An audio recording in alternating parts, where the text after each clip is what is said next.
I am the Tofu Golem. Please enjoy the video. You start by confirming Python 3.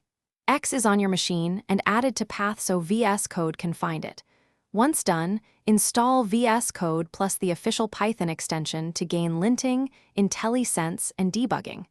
Open your project folder and create a virtual environment with Python mvenv.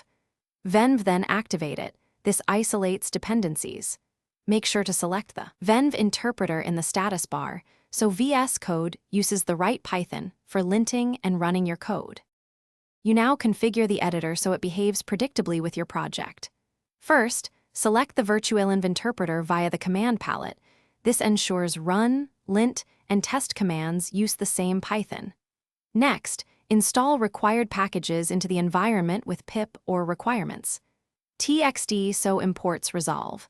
Then enable linting and pick a formatter like black for consistent style. Configure testing framework settings, Pytest or Unitest, so tests run from the Test Explorer. These steps you finish by running and debugging your code. Use the Run button for quick runs or the integrated terminal with Python script. Py for full control. For deeper inspection, create a launch. JSON to define debug configurations, set breakpoints, and use stepover or stepinto to trace execution. Make sure code formatting and tests work after edits. If something breaks, first verify the selected interpreter and that the terminal activated the virtualenv. Then inspect the problems and output panels to pinpoint the error.